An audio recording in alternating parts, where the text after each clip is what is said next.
বীৰলাচি থানাৰ বিকাশ অসমক ইটোৰ পিছত সিটোৰ গোচৰত গ্ৰেপ্তাৰ কৰা হৈছে। আপোনালোকে নিশ্চয় দেখিব এখন থানাৰ পৰা আন এখন থানালৈ লৈ যোৱা হৈছে।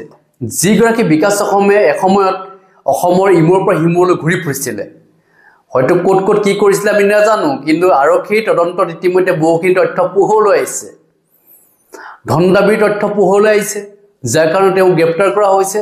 গতিকে কিমান ধন দাবী, কেনেধৰণে কৰিছিলে, কি কথা, এই সম্পৰ্কত ইতিমধ্যে তদন্ত প্ৰক্ৰিয়া চলি আছে।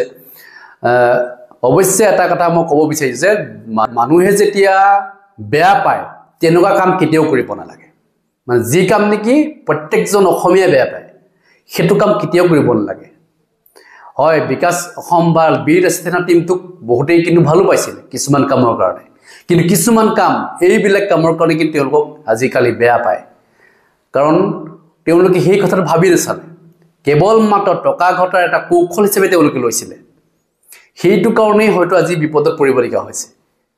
কাৰণ আপোনালোকে নিশ্চয় জানে যে আমি শুনিবলৈ পাওঁ, কমেণ্টত লিখে যে ধন দাবী কৰাৰ কমেণ্টত এনেই নিলিখে, কোনোবা এটাই কমেণ্টত এনেই লিখিবলৈ নাহে, এটা পাৰ্টিৰ এগেইনষ্টত আন এটা পাৰ্টিৰ এগেইনষ্টত লিখে, কিন্তু প্ৰত্যেকটো ভিডিঅ'তে আমি দেখা পাওঁ যে এনেকুৱা ধৰণৰ কমেণ্ট কিছুমান আহি যায়।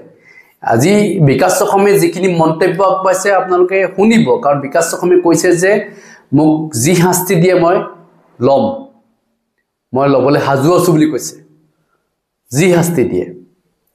আৰু অসমৰ ৰাজ্য কুশল থাকিবলৈও তেখেতে কৈছে। আচলতে যি শাস্তি দিয়ে তেওঁ ল'ব, মূৰ পাতি ল'ব, এই ধৰণৰ মন্তব্য যেতিয়া তেখেতে প্ৰকাশ কৰিছে, একচুৱেলি তেওঁৰ গাত হয়তো বহুত বেছি দুখ নাথাকিবও পাৰে, থাকিবও পাৰে, এইটো তদন্ত প্ৰক্ৰিয়াতে ওলাব, আমি নাথাকিব বুলি নকওঁ। কাৰণ কোন কি মানুহ কি কথা সেইখিনি আৰক্ষী তদন্ততে ওলাই যায়।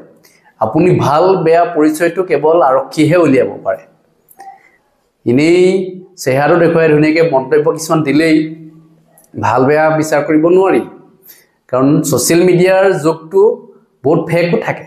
গতিকে ছ'চিয়েল মিডিয়াত বহুতে বিভিন্ন মন্তব্য কৰে, কিন্তু তাৰ মাজতে প্ৰকৃত মানুহজনক বিচাৰি উলিওৱাৰ ক্ষেত্ৰত বহুত কঠিন হৈ যায়, কোনজন আচলতে ৰিয়েল, কোনজন আচলতে ফেক।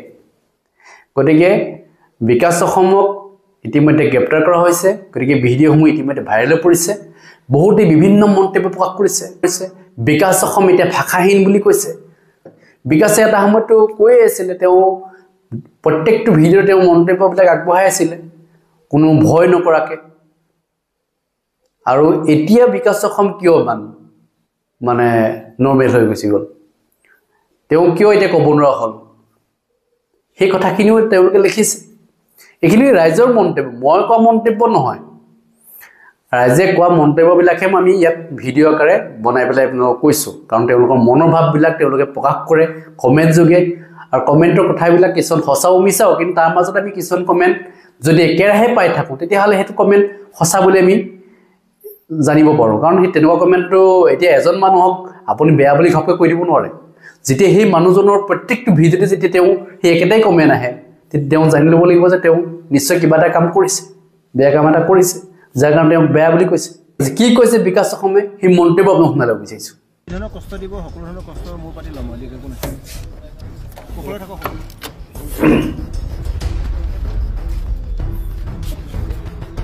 কিবা ক'বা নেকি বিকাশ? বিকাশ কিবা ক'বা? একো নকওঁ, ক'বলগীয়া একো নাই। তোমাক এনেধৰণে আন এটাৰ পিছত আন এটা থানালৈ লৈ গৈ আছে আৰক্ষীয়ে, কি ক'বা এখন? যি ধৰণৰ কষ্ট দিব, সকলো ধৰণৰ কষ্ট মোৰ পাতি ল'ম, একো নাই, সকলোৱে থাকক। যি ধৰণৰ কষ্ট দিব, সকলো ধৰণৰ কষ্ট মোৰ পাতি ল'ম, একো নাই, সকলোৱে থাকক।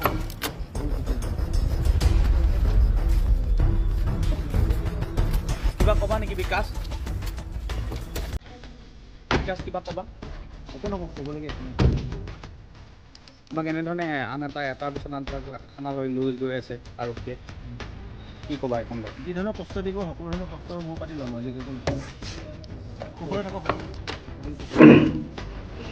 যি ধৰণৰ কষ্ট দিব, সকলো ধৰণৰ কষ্ট মোৰ পাতি ল'ম, একো নাই, সকলোৱে থাকক।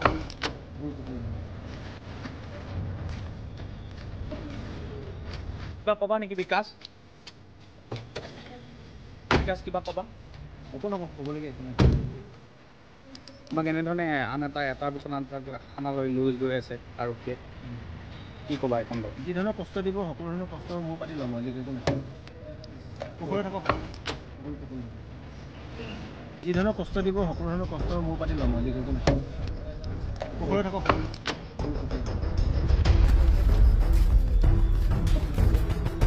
কিবা ক'বা নেকি বিকাশ কিবা ক'বা একো নকওঁ ক'বলগীয়া একো নাই